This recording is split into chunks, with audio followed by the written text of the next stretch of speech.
Muli po ay magandang araw sa inyong lahat.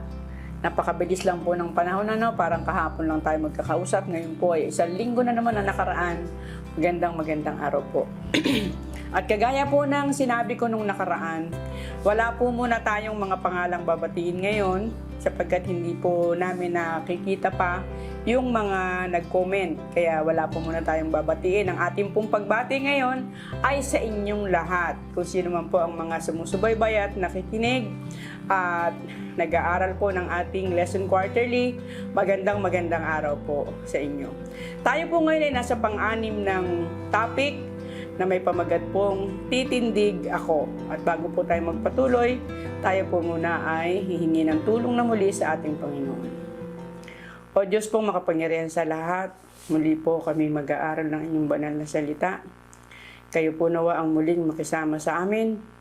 Tulungan din po ang aming mga kaibigang ito, mga kapatid na patuloy pong sumusubaybay at nag-aaral ng lesson quarterly review na ito.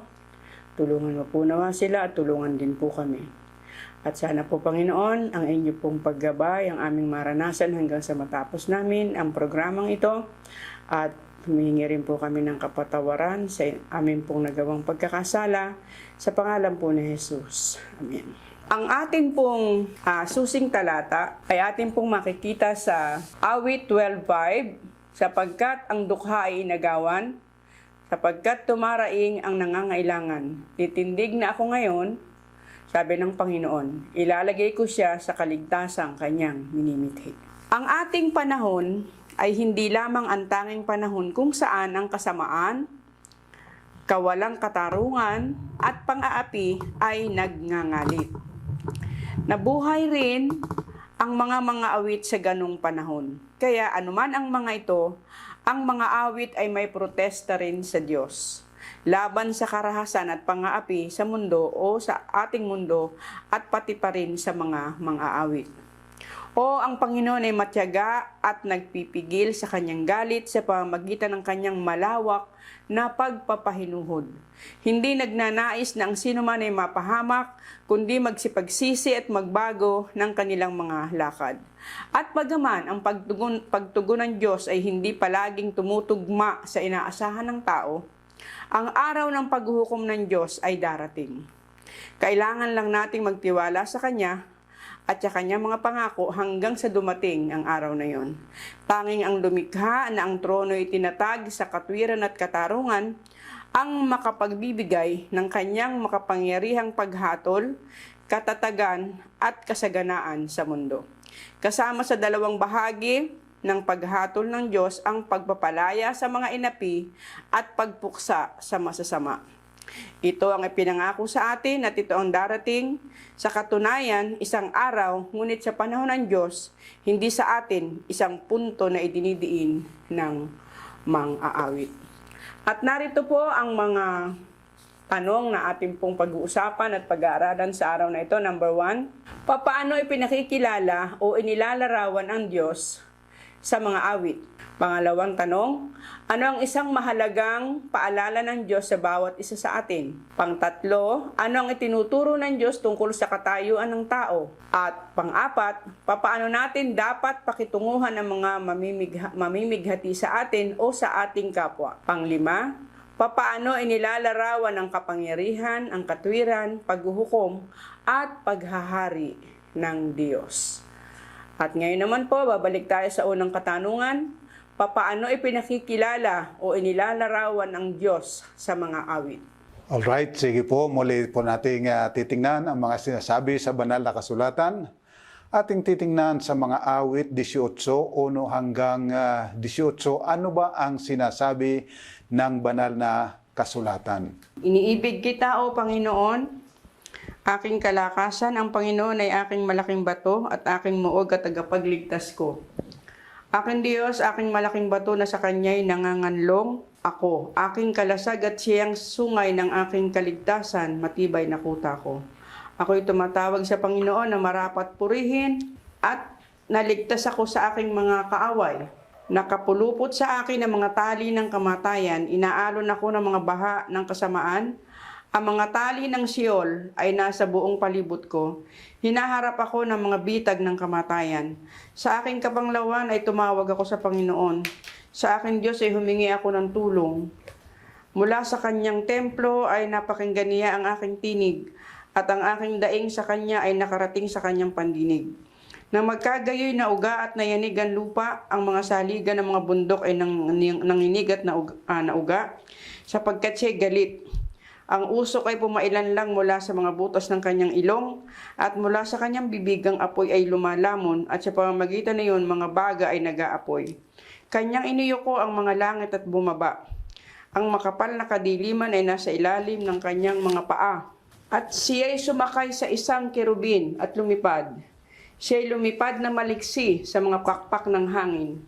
Ginawa niyang panakip ang kadiliman. Ang kanyang kulandong sa palibot niya ay mga kadiliman ng tubig at mga makakapal na ulap sa langit. Mula sa kaliwanagan ang nasa harapan niya ay lumabas ang kanyang mga ulap, ang mga granizo at mga bagang apoy. Ang Panginoon ay kumulog din sa mga langit at sinalita ng kataas-taasan ng kanyang tinig mga yelo at mga bagang apoy at kanyang itinudla ang kanyang mga pana at pinangalat sila. Nagpakidlat siya at ginapi sila. Nang magkagayoy nakita ang mga dagat na lagusan at ang mga saligan ng sanlibutan ay nahubaran. Sa iyong pagsaway, O Panginoon, sa hihip ng hinga ng mga butas ng iyong ilong, siya'y nakaabot mula sa itaas, kinuha niya ako, mula sa maraming tubig ay sinagip niya ako, iniligtas niya ako sa aking malakas na kaaway, at sa mga napupuot sa akin sapagkat sila'y napakalakas para sa akin. Sila'y nagsidating sa akin sa araw ng aking kasakunaan, ngunit ang Panginoon ang aking gabay. Yan. So, dito po ay inilalarawan na ang ating Panginoon ay isang muog, isang tanggulan, sungay ng kapangyarihan. Dito, lahat ng description ng kapangyarihan ng ating Panginoon ay nariyan. Bagamat mayroong mga kaaway na tila nagtatagumpay, tila baga tayo ay madadaig, subalit sinasabi sa mga talatang ito na ang Diyos ang magtatagumpay sa wakas. Makapangyarihan po ang ating kaaway. Hindi natin kayang harapin sa ating sarili, kagaya ng inilalarawan sa talata na binasa sa atin. Subalit pakatatandaan po natin, sang-ayon sa karanasan ng mga Israelita, kung papaano ang Panginoon ay gumawa na maging yung pinakamakapangyarihang hari, maging yung dagat na pula, kahit yung ilog ng Jordan, lahat ito ay nangahawi at kahit ang bundok ay nayayanig. So, ibig sabihin, ang ating pong Panginoon ay tiyak na matibay na tanggulan. Siya ang depensa ng lahat na sa Kanya ay nagtitiwala. Kaya mga minamahal, dito sinasabi, ang ating mga pagtatagumpay at kanino mang pagtatagumpay ay nagmumula sa Diyos. Kung sa ating sarili lamang, wala po tayong magiging pagtatagumpay. Kaya ang wika ng Panginoon, kung wala ako, wala kayong magagawang anuman. Sa buhay na ito, napakarami pong challenges. Challenges physical, mental, spiritual. Andyan lahat ng mga challenges. At mga makapangyarihan at mabagsik na challenges. Datapwat, ang banal na kasulatan nagsasabi na ang ating Panginoon ay Panginoon ng lahat ng bagay. Nasa Kanyang lahat ng kapangyarihan upang i-overthrow o Kanyang wasakin, igiba ang lahat ng kapangyarihan sa lupang ito. Kaya marapat na tayo ay magtiwala sa Kanya. At kung sakasakali naman na tayo po'y nagtatagumpay, huwag nating iisipin na tayo'y malakas, makapangyarihan, marunong, magaling, kundi lahat ng pagtatagumpay iuukol natin sa Diyos sapagkat Siya ang nagkakaloob ng tunay na tagumpay sa sinumang nabubuhay sa ibabaw ng mundong ito. So dito po ay tinuturo sa atin na magtiwala tayo ng lubusan sa Panginoon at magpasalamat lagi sa Panginoon sapagkat anumang tagumpay mayroon tayo, nagbubuhat sa Kanya. Maging yung mga makasalanan, yung kanilang iniisip na kanilang tagumpay, kung wala ang Diyos, wala rin sila. Pinahihintulutan lang sila ng ating Panginoon upang ipakita sa kanila na ang Diyos ay nagmamahal din sa kanila at nagnanais rin ng kanilang kabutihan. Kaya marapat lang sana ay suklian din ng pagtatapat at paglilingkod sa Kanya. Subalit, sadyang mayroong mga tao na kahit anong gawin mong kabutihan, kasamaan pa rin ang igaganti at yun ang wawakasan ng Panginoon sa tamang kapanahunan. Salamat, Pastor Perdon. At ngayon po sa pangalawang katanungan, ano ang isang mahalagang paalala ng Diyos sa bawat isa sa atin? Yan, titingnan po natin dyan sa mga awit, 146, 6 hanggang 10. Ano ang sinasabi? Na gumawa ng langit at lupa, ng dagat at ang lahat ng naroroon na nag-iingat ng katotohanan magpakailanman, na naglalapat ng katarungan sa naaapi, na nagbibigay ng pagkain sa nagugutom, pinalalaya ng Panginoon ang mga bilanggo, binubuksan ng Panginoon ang mata ng mga bulag, ibinabangon ng Panginoon ang mga nabubuwal, iniibig ng Panginoon ang matuwid. Iniingatan ng Panginoon ang mga banyaga, kanyang inaalalayan ng babaeng balo at ang ulila, ngunit ang lakad ng masama ay inililihis niya. Magpakailanman ang Panginoon ay maghahari, ang iyong Diyos o Siyon sa lahat ng saling lahi. Purihin ang Panginoon. So mga minamahal, dito po ipinapakita na tayong lahat mahal ng Diyos. Mayaman, mahirap, dukha, naapi. Lahat yan mahal ng Diyos. At ang Diyos ang gumagawa sa ikapagtatagumpay ng bawat isa, maging mayaman man o mahirap. Tingnan pa po natin dyan sa mga awit 41, 1 hanggang 3, ang sinasabi. Mapalad siya na nagbibigay pansin sa dukha, ililigtas siya ng Panginoon sa araw ng masama. Iingatan siya ng Panginoon sa pananatiling buhay. Siya'y tatawaging pinagpala sa lupain. Hindi mo siya binigay sa kagustuhan ng kanyang mga kaaway. Aalalayan siya ng Panginoon sa kanyang higaan ng karamdaman. Sa kanyang pagkakasakit ay iyong inaayos ang buo niyang higaan. Yan. So mga minamahal, ito po ang ating pakatatandaan. Yung mga mahirap, hindi mahirap dahil pinabayaan ng Diyos. Kundi ang mga mahirap na ito ay nariyan. Sabi nga ng Panginoon, ang mga hirap ay parating na sa inyo. Bakit? Sapagkat ito ang daan upang tayo na medyo nakaangat ng konti ay madalisay. Sapagkat kapag natutunan natin silang mahalin, pinaglingkuran natin sila, ang Diyos ay nalulugod.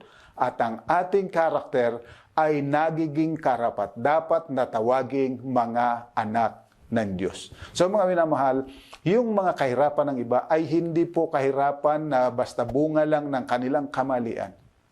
Ito rin ay pinapahintulot ng Panginoon upang tayo ay bigyan ng turo at aral na kinakailangan nating magmahal. Ito ang daan upang bilang lingkod ng Diyos tayo'y madalisay. Matutunan nating mahalin ang lahat sapagkat tatandaan po, iniibig ng Diyos ang lahat. Wala siyang pinipiling bansa, walang pinipiling lahi.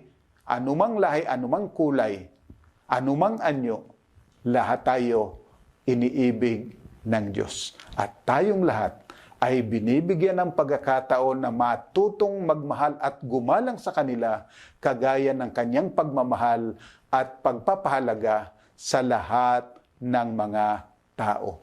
Makasalanan man yan, dukha man yan, mahal pa rin ng Diyos. Kaya kinakailangan matutunan natin silang mahalin at ating idalangin, ating sikapin na sila'y matulungan. At pangatlo po nating katanungan, ano ang itinuturo ng Diyos tungkol sa katayuan ng tao? Yan, titingnan naman po natin dito sa mga awit 82, ano po ba ang sinasabi? Kinuha ng Diyos ang kanyang lugar sa kapisanan ng Diyos. Siya'y humahatol sa gitna ng mga Diyos. Hanggang kailan kayo hahatol ng di makatarungan at magpapakita ng pagsang-ayon sa masama? Bigyan ninyo ng katarungan ng mahina at ulila. Panatilihin ang karapatan ng nagpipighati at dukha. Sagipin ninyo ang mahina at nangangailangan. Iligtas ninyo sila sa kamay ng masama. Wala silang kaalaman o pangunawa. Sila'y lumalakad na paro't parito sa kadiliman. Lahat ng saligan ng lupa ay nayayanig. Aking sinasabi, kayo'y mga Diyos, kayong lahat ay mga anak ng kataas-taasan.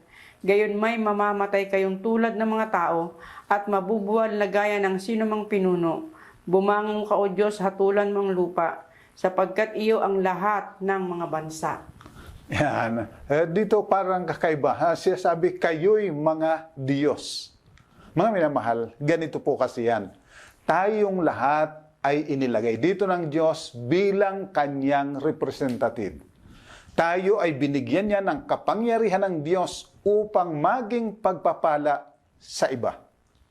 Kaya kinakailangan na tayo ay mabuhay na kagaya ng kabuhayan ng Diyos bilang mga anak ng Diyos. Hindi dito ibig sabihin na tayo ay kapantay ng Diyos, kundi ang lahat ng responsibilidad at pribilehyo na ibinigay sa atin ay responsibilidad at pribilehyo na nagbubuhat sa Diyos. Kaya nga, napakahalaga na tayo'y mamuhay ng naayon sa kalooban ng Diyos, sapagkat tayo ang kanyang representative sa sanglibutang ito. Alam po ninyo, marami ang nagsasabi, huwag ka kasing tumingin sa tao. Opo, huwag tumingin sa tao, pero huwag nating sasabihin, huwag ka kasing tumingin sa akin.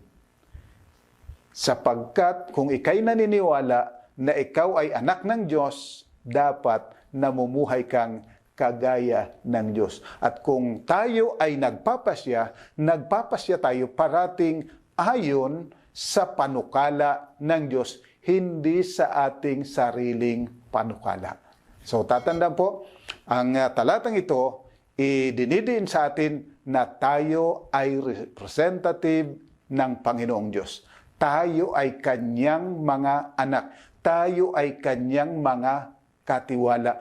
At inaasahan ng Diyos na tayo ay kikilos, tayo'y gagawa ayon sa kanyang mga prinsipyo, ayon sa kanyang mga panuntunan, hindi sa panuntunan ng fallen world. Kinakailangan. Kaya dalangin po natin sa Panginoon na tayo ay magkaroon ng pangunawa, kagaya ng kanyang pag-unawa, magkaroon tayo ng pag-ibig, gaya ng kanyang pag-ibig, at magi tayong instrumento ng pagpapala ng Diyos. Tatandaan, sinasabi sa banal na kasulatan, ang iglesia, katawan ni Kristo. So, ibig sabihin, tayo po ang representative.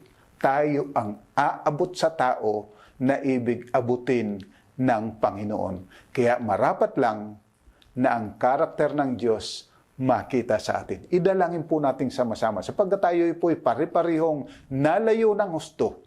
Subalit idalangin natin na sa kapangyarihan ng Banal na Espiritu tayo ay ma-transform sapagkat tayo ay mga anak ng Diyos. Ito yung sinasabi sa 1 Juan 3:2, tayo ngayon ay mga anak ng Diyos. Ngunit hindi pa nakikita. Subalit ang wika, tayo ay magiging katulad niya. Kaya ang wika sa 4, ang lahat ng mayroong pananampalatayang ito o sa 3 ay naglilinis ng kanyang sarili, gagaya naman niya na malinis. Okay po, at sa pang-apat po nating tanong, paano natin dapat pakitunguhan ang mga namimighati sa atin o sa ating kapwa? Yan. So, titingnan po natin yung mga namimighati po sa atin, yung mga ibig sabihin, yung umuusig sa atin, gumagawa ng hindi mabuti sa atin. Tingnan natin sa mga awit 83:9 hanggang 17. Ang sabi po, gawin mo sa kanila ng gaya sa Midian, gaya ng kay Sisera at kay Jabin sa ilog ng Kison na namatay sa Endor na naging dumi para sa lupa. Gawin ang kanilang mga maharlika na gaya ni Oreb at Sib, lahat nilang mga pinuno na gaya ni Zeba at Salmuna, na nagsabi, angkinin natin para sa ating sarili ang mga pastulan ng Diyos. O Diyos ko, gawin mo silang gaya ng alabok na paikot-ikot, parang dayami sa harap ng hangin, gaya ng apoy na sumusunog ng gubat, gaya ng liyab na tumutupok ng mga bundok. Kaya't habulin mo sila ng iyong bagyo, takutin mo sila ng iyong buhawi, punuin mo ang kanilang mga mukha ng kahihiyan, O Panginoon, upang hanapin nila ang iyong pangalan. Mapahiya at masiraan nawa sila ng loob magpakailanman. malipol nawa sila at mapahiya. Yan. Dito parang kakaiba yung sinasabi, ano? Parang nga ansama. Pero tandaan po ninyo, yung sinasabi sa talata na tayo ay manalangin ng ganito upang kanilang makilala ang Diyos. Kung tayo may nananalangin na sila ang nagawin ng Diyos sa kanila ang nasa isip natin, pero dapat ang pinakalayunin ay para makilala nila ang Diyos. Hindi basta ipahamak sila, kundi makaranas sila ng karanasang kagaya ng kanilang ipinararanas sa atin upang kanilang makilala ang Diyos. Mabalik sa kanila yung kasamaan na kanilang ginagawa. Hindi upang sila'y mapahamak at malipol, kundi upang sila ay mabago. Makilala nila ang Diyos. Ito po ang marapat nating gagawin sa mga tao na gumagawa ng hindi tama sa atin. Ito ang turo ng ating Panginoon. Idalangin ninyo yung mga umuusig sa inyo. Ang layunin, para sila man ay makakilala sa Diyos. At kung maaari, sa tulong ng Banal na Espiritu, sila man ay maligtas. Tingnan pa natin dyan sa 94:1 at 2. O Panginoon, ikaw na Diyos ng paghihiganti, ikaw na Diyos ang ng paghihiganti, magningning ka, bumangon ka, ikaw na hukom ng lupa, ibigay mo sa palalo ang nararapat sa kanila. Yeah, so sabi, magningning ka, lumiwanag ka. Ibig sabihin, ang layunin ng pananalangin, hindi sila ay malipol ng lubusan, kundi malipol sa pamagitan ng pagkawala ng kanilang pagiging makasalanan at sila man ay maligtas. Tingnan po natin dyan sa 137 hanggang 9. Alalahanin mo, O Panginoon, laban sa mga anak ni Edom ang araw ng Jerusalem, kung paanong sinabi nila ibuwal hanggang sa kanyang saligan. O anak na babae ng Babylonia, ikaw na mangwawasak, magiging mapalad siya na gumaganti sa iyo ng kabayaran na siyang ibinayad mo sa amin. Maging mapalad siya na kukuha sa iyong mga musmos at sa malaking bato sila'y sasalpok. So, mga minamahal, ang yung gagawa ng paghihiganti ay mapalad. So, ibig sabihin dito, mga minamahal, ay talagang gagawin ng Panginoon ang paghihiganti, subalit sa tamang kapanahunan, mabigyan ng sapat na pribilehiyo, sapat na pagkakataon ang bawat isa, maging ang pinakamasama na sa lupang ito na maligtas. Kaya mapansin po ninyo, nung ang ating Panginoon ay ipako sa krus, ang kanyang dalangin, Ama, patawarin mo sila, hindi nila nalalaman ang kanilang ginagawa. At pagkatapos ng siya'y mabuhay na mag-uli, ang wika ng Panginoon, humayo kayo at ipangaral ninyo ang Ebanghelyo. Ang sumasampalataya at mabautismuhan, maliligtas. Datapwat, ang hindi sumampalataya ay parurusahan. So ang Panginoon ay nagnanais na maligtas, maging yung nagpako sa Kanya sa krus. Subalit, siyempre, hindi niya maaaring pilitin kung ano ang maging final na pinili ng isang tao ay diyon ang ipagkakaloob sa kanya ng ating Panginoon. Okay po, at sa ating pong huling katanungan, papaano inilalarawan ang kapangyarihan, ang katwiran, paghukom at paghahari ng Diyos? Yan, titingnan po natin sa mga awit 96, 6 hanggang 10. Ano ang sinasabi? Sabi po, nasa harapan niya ang karangalan at kamahalan, nasa kanyang santuario ang lakas at kagandahan. Ibigay niyo sa Panginoon kayong mga angka ng mga bayan, ibigay niyo sa Panginoon ang kaluwalhatian at kalakasan. Ibigay niyo sa Panginoon ang kaluwalhatiang nararapat sa kanyang pangalan, magdala ng handog at pumasok kayo sa kanyang mga bulwagan. Sambahin ninyo ang Panginoon sa kagandahan ng kabanalan, manginig kayong buong lupa sa kanyang harapan. Sabihin ninyo ang mga bansa, ang Panginoon ay naghahari, oo, matatag at hindi makikilos ang sanlibutan, hahatulan niyang may katarungan ang mga bayan. So mga minamahal, ang sinasabi rito, ang ating Diyos, lubos ang kanyang kapangyarihan at marapat siyang sambahin. Kaya kinakailangan matuto po tayo nung itinuturo sa sanctuaryo. Alam po natin na sa sanctuaryo ay naroon masusumpungan ang kaligtasan. Kaya nga mga minamahal, yung pag-o-offering sa panahon ng mga Israelita doon sa sanctuary, nagtuturo ito na ang ibig ng Diyos, tayong lahat ay mga ligtas. Ang sino man, siya sabi riyan, magkasala, lumapit na may dalang kordero.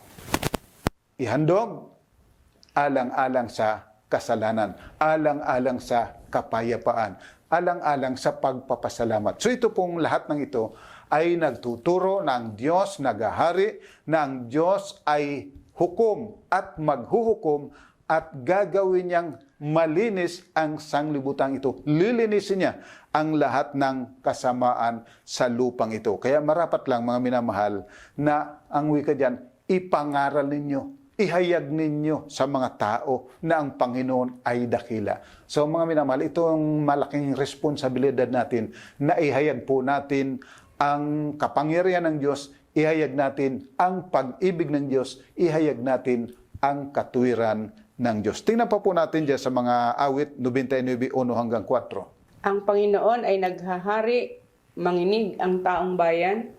Siya'y nakaupo sa mga kerubin, mayanig ang lupa. Ang Panginoon ay dakila sa Sion, siya'y higit na mataas sa lahat ng mga bayan. Purihin nila ang iyong dakila at kakilakilabot na pangalan. Siya'y banal. Ang lakas ng hari ay umiibig ng katarungan. Ikaw ay nagtatag ng pagkapantay-pantay. Ikaw ay nagsagawa ng katarungan at katwiran sa Hakob. Pantay-pantay ang kanyang pagmamahal. Ang Diyos ay matuwid. Kaya kinakailangan paglingkuran natin siya sa katwiran. Mahal na mahal na mahal po tayo ng Diyos, maging sino ka man. At yung ibang mga tao, mahal na mahal din po ng Diyos at ibig niya na maligtas. Kaya nga ang Panginoon naghahayag ng kanyang katwiran sa pamamagitan ng sanktuaryo. Doon siya hatol. Ibig sabihin, gagawin ng Diyos ang lahat ng kanyang magagawa upang tayo ay maligtas. At yan ay ipinakita ng sukdulang pagmamahal ng Diyos ng kanyang ibigay ang kanyang bugtong na anak upang ang sino mang sa kanya'y sumampalataya ay huwag mapahamak. At ang ating Panginoon, ibinigay ang kanyang buhay alang-alang sa atin. At matapos na mabuhay na mag-uli, nag-utos, ipangaral ninyo ang Ebanghelyo. Dito po, nagpapakita na gusto talaga ng Diyos tapusin ang kasamaan. Subalit ayaw niyang mapahamak yung mga masama. Kaya ibig niyang mapagbigyan ng pagkakataon na sila man ay makarinig, sila man ay makaalam ng dakilang kapangyarihan ng Diyos at ng kanyang dakilang pag-ibig. Kaya kinakailangang matanyag ang ating Panginoon. So ito po yung ating responsibilidad. Ito yung ating tungkulin. Ipangaral natin yung karakter ng Diyos. Yung kanyang likas ating ipangaral upang kung maaari maligtas ang lahat. Sapagkat ang wika ng Panginoon, kapag ka ako ay itinaas na, palalapitin kong lahat sa akin din. Kaya mga minamahal, napakahalaga, parati nating itataas ang ating Panginoon. Sa paanong paraan? Ihayag natin ang kanyang karakter sa ating salita, sa ating gawa, sa ating pakikitungo sa iba. At kapag pinag-aralan po ninyo yung iba pang mga talata dito sa ating leksyon, pare-pareho po ang sinasabi. Ang Diyos, naghahari, nagmamahal, makapangyarihan sa lahat, nagnanais na ang lahat makaalam, ang lahat makakilala upang magkamit kaligtasan. Okay po, at dito naman po natatapos ang ating talakayan sa araw na ito. Iiwan po namin sa inyo ang mga summary ito upang mas lalo po nating maunawaan ang ating pinag-aralan. Number 1, ang Diyos ay matibay na muog at tanggulan. Siya ang nagkakaloob ng lahat ng pagtatagumpay, kaya't marapat tayong tumindig ng matibay. Ang pagiging dukha o mapagkailangan ay hindi tanda ng pinabayaan, kundi daan upang tayo ay matutong magmahal. Bawat tumanggap kay Kristo ay anak ng Diyos at may kapangyarihang mula sa Diyos upang maging pagpapala sa lahat. Pang-apat, idalangin ang nagkasala sa atin na makilala ang Diyos upang maligtas at malayo sa tiyak na parusa ng Diyos. At pang-5, Ang kalwalhatian ng Diyos ay naghahayag sa kanyang pagiging mapagbiyaya, matuwid, at makatarungang paghuhukom. Sa mga minamahal, sana po ay muling nakatulong sa inyo ang pag-aaral natin ito. Tayo po ay sama-samang manalangin. Ama po naming banal, muli po kaming lumalapit sa iyo na nagpapasalamat, nagpupuri, dinadakila ka, sapagkat ikaw na aming Diyos ay Diyos ng pag-ibig, nagmamahal sa bawat isa, maging anuman ang aming katayuan, maging anuman ang aming anyo, kami lahat iyong minamahal. O Ama Banal, tulungan po nawa na kami matutong magmahal at umibig sa lahat ng tao. Igalang ang bawat isa, kagaya ng iyong pagpapahalaga sa bawat isa sa amin. Salamat po na kami iyong pinatatawad sa aming kasalanan. Linisin mo po ang aming puso't isipan upang mahayag sa amin ang iyong karakter. At kung magkagayon, wala nang may dadahilan ang tao kung siya man ay mapahamak. O Amang Banal, salamat sa iyong mayamang biyaya. Pagpalain mo po ang mga kapatid namin ito sa kanilang pag-aaral, sa kanilang pag-share nito, sa kanilang mga kaanib at sa kanilang mga kaibigan.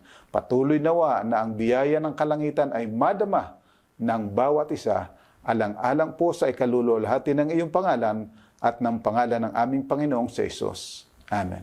So mga minamahal, hanggang po sa susunod nating pag-aaral, ang pagpapala ng Panginoon, kamta nating sama-sama.